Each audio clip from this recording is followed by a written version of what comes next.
So the other day we actually spoke about what happened with Visions of Mana in Japan, at least on the PlayStation 4 and PlayStation 5, where the sales of it were the second worst debut ever in the franchise's history. And it was actually interesting to kind of go back and see exactly how good the Mana series used to sell back on the Super Famicom or Super Nintendo, where they were doing hundreds of thousands of units, and even on the PlayStation 1, and the steep decline since then.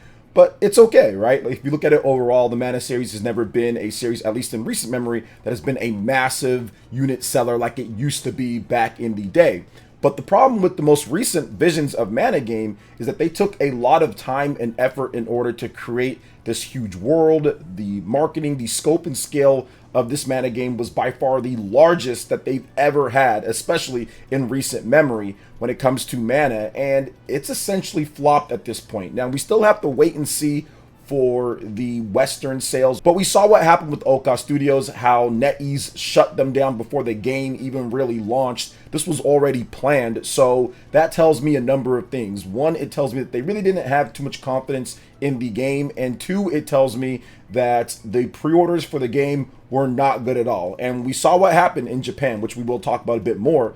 But for those who didn't see the video, or if you don't know the sales numbers, Visions of Mana only opened up to about 40,000 units in sales, physical only in Japan, no digital, which is significantly less than what they opened up with 4 years ago with Trials of Mana on the PlayStation 4 and the Nintendo Switch. That actually sold 80,000 units plus on the PlayStation 4, no digital included in Japan starting out, and 70,000 units plus on the Nintendo Switch, no digital included. So right there, you have a very steep decline, yet you have more people with the PlayStation 4, you have the added base of the PlayStation 5. Even if you want to remove, okay, fine, let's just say, yeah, no Switch version, you're not going to get that 70,000 starting out at first. You would expect there to be more PlayStation fans showing up, considering you have the PS5 base and you still have more people who have the PS4 now in Japan than who had it back in 2020 when Trials of Mana came out. So I think that is the biggest issue that Square Enix is going to have to solve, and I think is going to cause a lot of repercussions. But you guys see the title of this video. You guys wonder, okay, how does this relate to what we're talking about with the Legend of Heroes? Well, I think it all kind of comes into a play here with what I've been discussing with the momentum and the shift in Japan. We all know about the sales numbers of the Nintendo Switch. It's the best selling system of all time in Japan. A lot of the software sales in the top 30 are Nintendo Switch titles, first and third party wise. So a lot of the core Japanese developers out there are saying, okay, we need to make sure, if we can, we have a Nintendo Switch version, even though it might be downgraded compared to the PlayStation 4, PlayStation 5, Xbox, PC, whatever the case is. We saw recently with Gundam Breaker, that launched the same week as Visions of Mana, that did 50,000 units plus on the Nintendo Switch by itself, outselling the totality of Visions of Mana. And Gundam Breaker, I mean, yeah, it's Gundam, so it's really popular, but at the same time, that was just one of the versions. Then the other versions actually did a bit less, but overall they did about 100K, but the top version was the Nintendo Switch version. So Japanese developers are noticing and seeing that, yeah, if you're going to have a Japanese focused type of game, or anime IP, or JRPG, or something like that, and if you can get it on the platform, it needs to be planned and it needs to be factored in from the beginning. This was something that wasn't happening at the beginning of the Nintendo Switch's launch because the success wasn't there, but as we've continued on, we're starting to see that more and more. Which brings us to The Legend of Heroes Trails in the Sky first remake. That game, there's a lot of talk and conversation why it's not on other platforms, or at least why are they focusing or targeting Switch first. And I think this, you can look at Visions of Mana and say, okay, maybe you see a little bit of that. Plus, Falcom's not stupid. They have their data, they have their sales. We really only get the Japanese sales at the beginning, and then once it drops off the charts, we don't see. But they have the data for those residual sales. They have the data for the long term, and they can see what platforms are doing best or not. I've seen talk on Twitter and I've seen talk on social media that the main platform for Legend of Heroes or for these RPGs are PlayStation and PC. And I did a little bit of research when it comes to PC, and not really. If you look at the Legend of Heroes games, those really don't crack any type of big peak sales numbers or peak player counts on Steam or anything like that. So I'm not sure why certain people are saying about PC. Now, on PlayStation, I do agree when it comes down to PlayStation. Legend of Heroes has been big on theirs. So I do feel that a PlayStation version and eventually PC version should come. But I do feel that they're focusing on the Nintendo Switch because if you look at the momentum, you look at the shift in Japan, you can sell a lot of copies of your game in addition to having a dramatically lower development cost if you focus on the Nintendo Switch first and then you see where it goes from there. So I think that's the reason why, once again, and it probably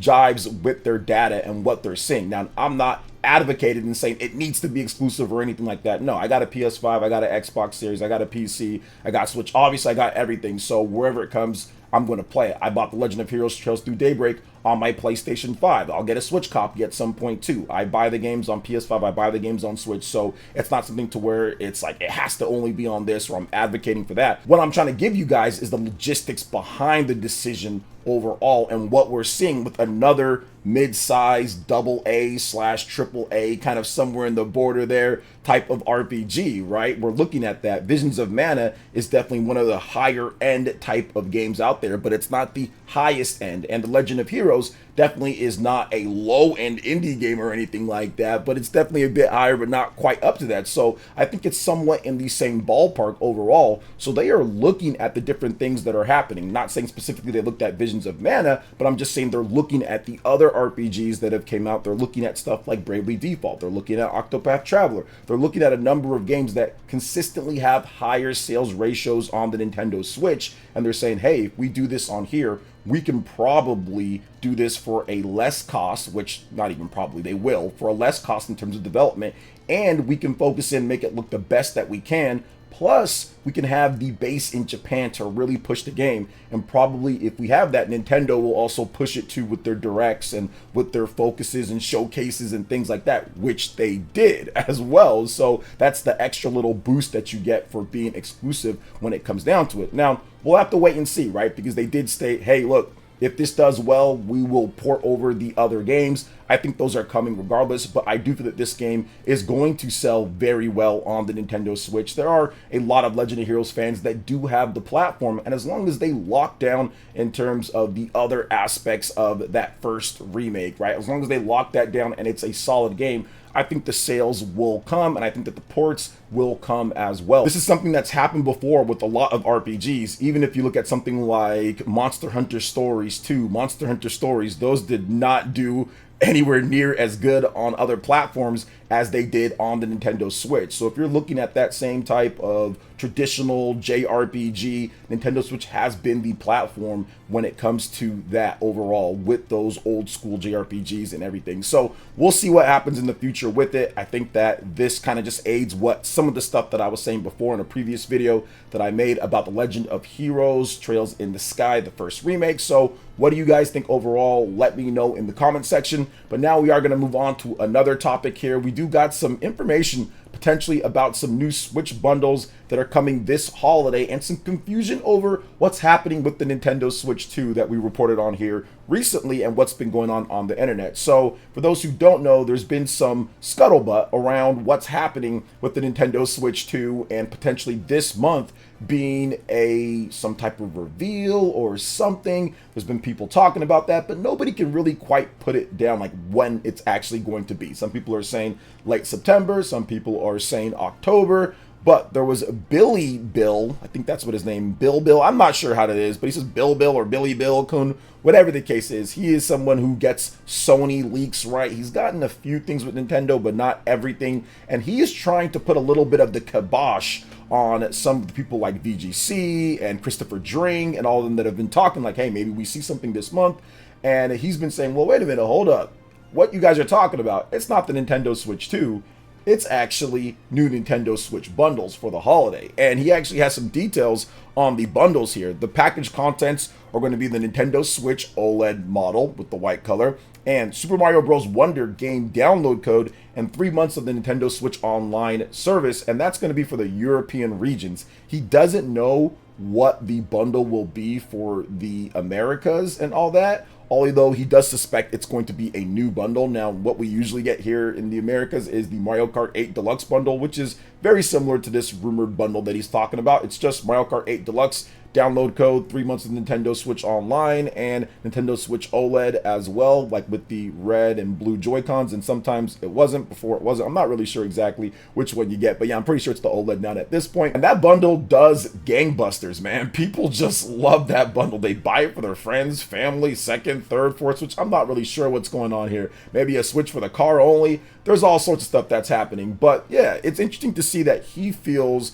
that what he's hearing about, or at least what these people are talking about, aren't the Nintendo Switch 2, but actually just a new bundle. And I would think that if they have sources that are telling them certain things, they would know the distinction between new bundles that are coming and actually hearing information about a new Nintendo console, as in the Nintendo Switch 2, because I'm guessing that their sources, Christopher Dring or Andy Robinson from VGC, I'm guessing their sources come from developers. It comes from some type of developer, usually European developers, and it's on the super down low. They have some trusted sources, so I would guess that that developer is working on the Nintendo Switch 2, and they would know that, yeah, there's some information that we're hearing something here. But once again, you don't really know at this point, right? It's crazy to see what's happening. And yeah, I don't doubt that. I'm just not sure if this thing that this guy is talking about is related to Nintendo Switch 2 stuff as well. It could be, it could not be, but I think that those bundles that they're doing, obviously that'd be a last final push for the holiday. If we're just going to talk about the bundles themselves, yeah, Super Mario Bros. Wonder, great game, been selling incredibly well. So you put that in a bundle. You probably do that for the $349.99, which they've done before with the Mario Kart 8 Deluxe bundle. You've got a big multi-million seller overall with that. So we'll see what they do here in the West. I'm hoping, I think what would be a super cool bundle, which I don't think it's going to happen, but what would be a dope bundle for the last major holiday push for Nintendo Switch? I think that would be pretty cool if they had Mario Kart 8 Deluxe and Super Mario Bros. Wonder split there, $350, you get both. I don't think they're going to do that because obviously that's a lot of lost revenue for people just not buying Mario Kart 8 Deluxe or just buying Super Mario Bros. Wonder, but I think that'd be a super cool bundle to do. And if they can produce and manufacture enough of them for it to actually be fruitful, they should do something like that. But I don't think that they will. I think here in the West, we'll probably see, of course, the Mario Kart 8 Deluxe bundle. Maybe they'll do something else with that. And maybe we will get the Super Mario Bros. Wonder bundle here in the West, and I think that would be good too. I think that Nintendo, obviously, they're approaching the Nintendo DS here. I think that they're closing the gap. They're behind right now, but they're closing the gap very fast between the sales aligned of the Nintendo Switch and the Nintendo DS. They should pass up the Nintendo DS launch sales aligned by the end of the year and then fully pass them up probably sometime next year. That's when I'm guessing that they will. But I think these bundles are absolutely going to help. And that's before Nintendo's actually even really got a true, real price drop. I think that's when you truly see exactly how far it's going to go, is going to be Nintendo's plans post Nintendo Switch 2 and how they bundle it, how they advertise, how they kind of market the transition phase between Nintendo Switch to Nintendo Switch 2 and people that just maybe want to buy a Nintendo Switch because it has just a huge back catalog of games, very similar to how the PlayStation 2, the Nintendo DS, and various other systems that are at the top of the top, how they sold even after the next system came out. PlayStation 4 was like that as well. So we'll see overall how Nintendo decides to do this, but I'm very excited to see what's happening here. It looks like Tokyo Game Show is going to be interesting. Looks like October could be very interesting, even September here. So yeah, let me know what you guys think in the comment section about that. But we do have one more thing that we're going to discuss here, and that is Level 5. Level 5 has 2 secret games that they are going to be announcing, and you can bet both of those are probably going to be on the Nintendo Switch. So my man Stealth put this out there. He went on their website, it seems, and he stated this on Twitter. It appears Level 5 will be announcing a second brand new game at their Level 5 Vision event happening on September 24th. A second question mark square has been added to the website. So very interesting to see that Level 5 has more stuff. But I'm wondering, man, if they have 2 more games to announce here, I wonder when those games are even going to come out. If they're bigger games, man, they're going to be delaying everything because they've been talking about the same set of games here for quite some time. Even stuff like Fantasy Life, which they've talked about multiple times, has been delayed a number of times. Deca Police has been delayed a number of times. Inazuma 11 has been delayed and has been pushed a number of times. So they need to work on getting those games out. And I know that they have multiple teams and people working on different things. And these 2 extra games could be remakes, remasters, or at least no, we know that one of them is a completely new game. This next game, we don't know what it is, so it could be a smaller scale game as well. I think that would be good for level 5 to get some more smaller style type of games out there too that you can put out for maybe like 20 bucks or $25 or $30, or even collections of some of their old stuff. So we'll see what they do. But level 5, they're one of the best of the best. When level 5 is on, when they get something done, when they get a game out there, it's usually really, really good. Ni no Kuni was awesome if you go back in their old school category of stuff like Dark Cloud, for example. I've been a big fan of level 5 for quite some time. Obviously, people love Professor Layton. I think Deca Police looks awesome, so I'm looking forward to Deca Police the most. This September 24th Vision event that was delayed pretty much all summer, all the way up until now, and I think that it needs to deliver, and I feel that it will. The slate of games that they have is pretty good, but they have to stick to the release dates. They have to get these games out. We've been talking about this now for years, multiple games. So while I do love level 5, they are awesome. I think it's time to kind of put the games out there, give us solid release dates so we can kind of get those games. And whatever you're announcing next, that's cool, but they have to finalize what they're doing. So I'm hoping that this level 5 Vision event finally puts a rest to all of that. They've got solid release dates, solid information, and they stick to it and get those games out, and let's just have a good event. I will be live streaming the event myself as well, so it's going to be a ton of fun. We'll be going live, talking about what we could see and all of that beforehand, so make sure you guys tune in, lock into PlayerEssence. It's going to be a lot of fun. All right, peeps, that wraps it up for this video here. Thank you so much for watching. Please make sure you hit that like button, subscribe if you're someone new, click that notification bell, and check out my other Nintendo Switch and RPG videos right here on screen. Thank you so much for watching, and we'll catch you guys for the next one. Peace.